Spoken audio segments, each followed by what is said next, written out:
श्री कृष्ण गोविंद हरे मुरारे, हे नाथ नारायण वासुदेव।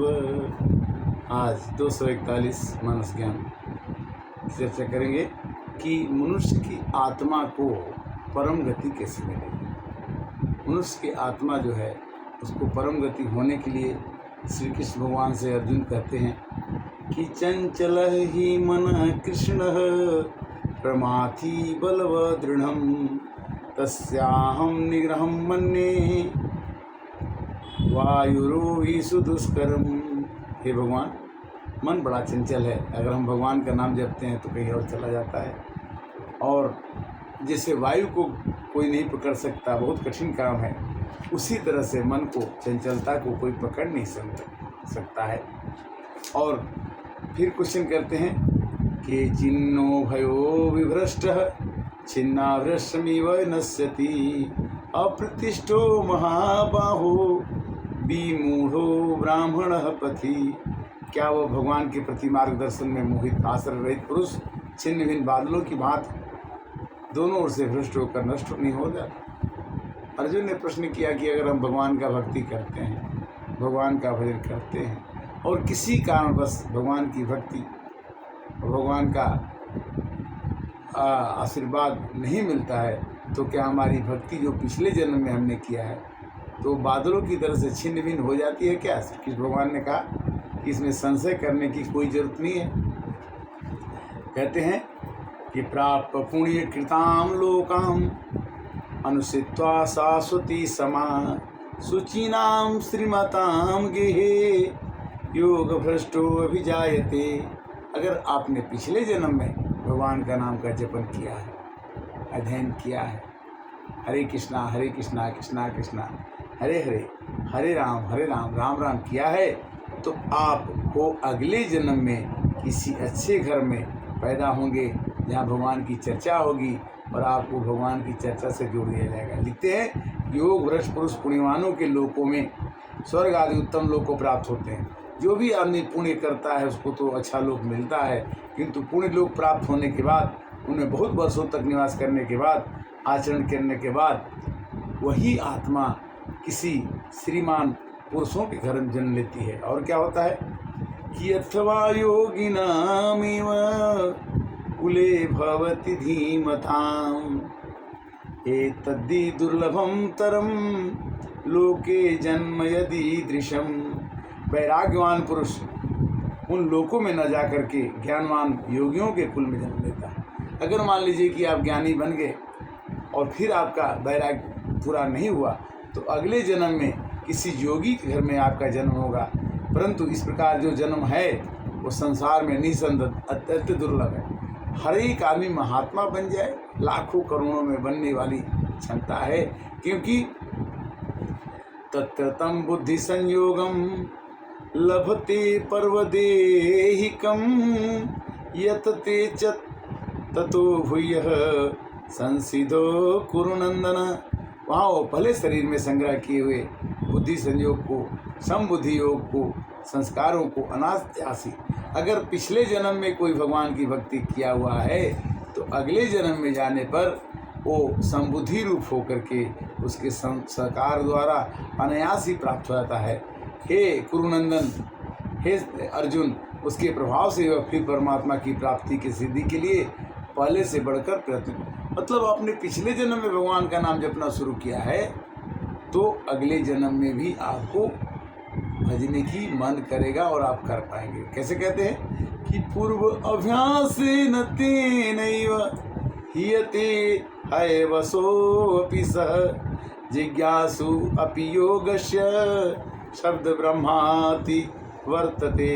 श्रीमानों को अच्छे घरों में जन्म लेने के बाद योग भ्रष्ट पराधीन हुआ, उस पहले अभ्यास से ही निसंदेह भगवान आकर्षित किया जाता है। समबुद्धि योग जिज्ञासु वेद में कहे हुए सकाम कर्मों को फल का उल्लंघन कर जाता है। जो आदमी पूर्व अभ्यास के द्वारा भगवान का भजन करता है तो वह कर्मों के फलों को भोगने के लिए कोशिश नहीं करता। इसी के कारण से उसके आत्मा को परम गति या शांति या निर्वाण प्राप्त हो जाता है। गीता जो हम 6वां अध्याय कर रहे हैं, आज अक्टूबर 6 है। इसके अध्याय से हम देखते हैं कि गीता में 6ठे अध्याय में भगवान ने क्लियर कर दिया है कि प्रयत्नात् यत् मानसं तु योगी संशुद्धि किल विषम अनेक जन्म संसिद्धि ततो याति परमाम गतिम। परम गति को आत्मा प्राप्त कब करती है? जब वो वर्षों वर्षों तक, जन्मों जन्मों तक, हजारों जन्मों तक भगवान के नाम का स्मरण करते करते करते करते किसी एक जन्म में उसके भगवान के नाम का उसको स्वाद लग जाता है, तो वह आत्मा परम गति को प्राप्त हो जाती है। उसे बार बार जन्म मरण के चक्कर में नहीं आना पड़ता है। भगवान कैसे कहते हैं कि अभ्यास करने वाला योगी जो पिछले जन्मों से भगवान के नाम का अध्ययन कर रहा है, पढ़ रहा है, सुन रहा है, प्रचार कर रहा है, पिछले अनेक जन्म संस्कार के बल से इसी जन्म में उसे संसिद्धि होकर संपूर्ण पापों से बच करके तत्काल ही परम गति को प्राप्त हो जाता है। कहने का मतलब यह है कि ये महीना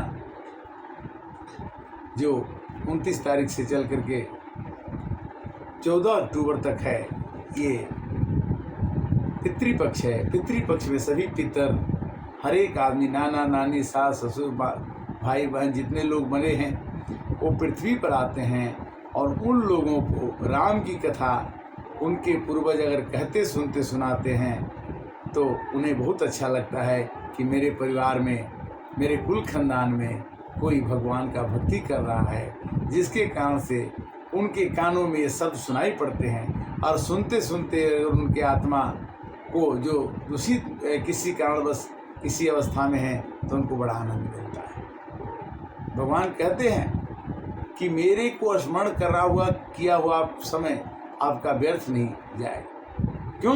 क्यों मां पश्यति सर्वत्र सर्वच मयि पश्यति तेषां न प्रणश्यामि सचन में प्रणश्यति। जो मेरे को सब में देखता है और सबको मेरे में देखता है, उसको मैं एक क्षण भी नहीं भूलता। मानस इसी बात को कैसे कहती है कि सिया राम मैं सब जग जानी करहूँ प्रणाम जोरी जोरी पानी। वैसे तो पितृपक्ष में जब आदमी अपने पितरों को जल देता है तो ज़्यादा तक पूजा पाठ का काम न करके पितरों को खुश करने के लिए राम कथा पढ़ना चाहिए, गीता पढ़नी चाहिए, सुख सागर पढ़ना चाहिए।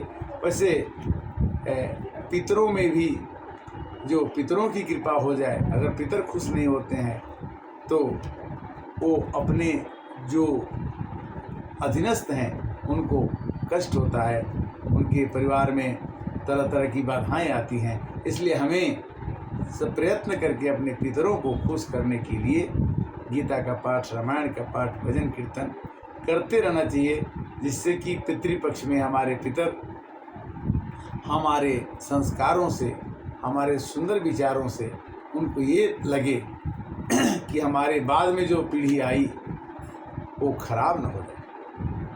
क्योंकि वर्ण संकर जो पैदा होते हैं अपने पितरों को भूल जाते हैं। जो लोग अपने पितरों को भूल जाते हैं उन्हें तरह तरह की बाधाओं का सामना करना पड़ता है और तकलीफ भी सहना पड़ता है।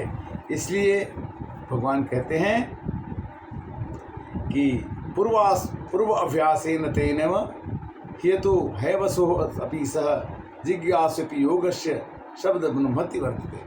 भगवान के नाम की चर्चा आदमी को पूर्व जन्म के अभ्यास से होती रहती है। इसलिए आप कहें कि हम बचपन में भगवान का नाम क्यों जपें, जवानी में हम भगवान का नाम क्यों जपें, हम बुढ़ापा में जप लेंगे, किंतु मृत्यु का समय निश्चित नहीं है कि वो बचपन में हो जाएगी, कि जवानी में हो जाएगी, कि बुढ़ापा में हो जाएगी। इसलिए हमें जब भी समय मिले उस समय निकाल के एक घड़ी आधी घड़ी आधी में पुनियाद तुलसी संगत साधु के हरे कोटि अपराध।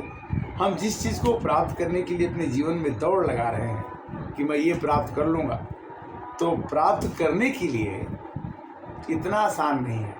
जब तक भगवान की कृपा नहीं होती है तब तक मनुष्य किसी भी चीज़ों को प्राप्त नहीं कर सकता। मनुष्य का जीवन क्षणभंगुर है। आत्मा विनश्यत नहीं होती। सब कुछ नाश होने के बाद आत्मा स्वतंत्र रहती। आत्मा को सुखी करने के लिए हमें क्या करना चाहिए? हमें इस बात पर विचार करना चाहिए। शरीर को हम खुश नहीं कर सकते। शरीर को खुश करने के लिए हमें अच्छा खा लिया 2 मिनट के लिए अच्छा लगा, हमने खराब खा लिया 2 मिनट के लिए खराब लगा। कहने का भाव ये है कि जन्म जन्म तक अगर हम भगवान के नामों का प्रचार प्रसार करते रहेंगे तो एक दिन न एक दिन ये जीवन सफल होकर ही रहेगा। गीता का 6वां अध्याय ये कहता है कि मनुष्य को मन चंचल होने पर भी अभ्यास के द्वारा कुछ भी चीज़ प्राप्त किया जा सकता। ये अर्जुन को श्री कृष्ण भगवान ने बता दिया और ये कहा कि कितना भी खराब से खराब समय, कितना भी खराब से खराब परिवार हो, अगर मनुष्य पिछले जन्मों से अपने कर्मों से, भगवान के नामों से, भगवान के कर्तव्यों से जुटा हुआ है और वहीं से कट ऑफ हो गया है, छूट गया है, तो वहीं से उसकी यात्रा शुरू हो जाएगी। फिर इस जन्म में पूरा नहीं हुआ तो अगले में होगा, फिर अगले में नहीं हुआ तो अगले में होगा। किंतु करते करते एक न एक दिन हम अपने लक्ष्य को जैसे प्राप्त कर लेते हैं। जब हम बचपन में आते हैं तो बचपन का काम पूरा करते हैं, फिर जवानी का काम पूरा करते हैं और बुढ़ापा में हमें लगता है कि ये काम हमको छूट ही गया, तो हम फिर को दूसरा जन्म लेकर के उस कामों को करते हैं। आज की कथा का ही विश्राम देंगे, फिर अगले 7 तारीख को 7वें ये पितृपक्ष का गीता का 7वां अध्याय का चर्चा करेंगे। तब तक के लिए हमें विश्राम के लिए आज्ञा दीजिए। YouTube का 241 भाग आप देखते रहिए और सबको सुनाइए, अपने सुनिए। ये आनंददायक तो नहीं है। राम की कथा, श्री कृष्ण की कथा, गीता की कथा आनंददायक नहीं है। उसी तरह से जैसे कि पालक खाने पर मनुष्य को पेट का फायदा होता है और पानी पूरी खाने से जीव को फायदा होता है, किंतु पेट का नुकसान होता है। उसी तरह से ये जो भगवान की कथा जो है, पहले सुनने में तो अच्छा नहीं लगती, किंतु बाद में इसका फल अच्छा होता है। और कुछ चीज़ें देखने में तो आँख के 2 मिनट अच्छा लगेगा, किंतु बाद में नुकसान देगा।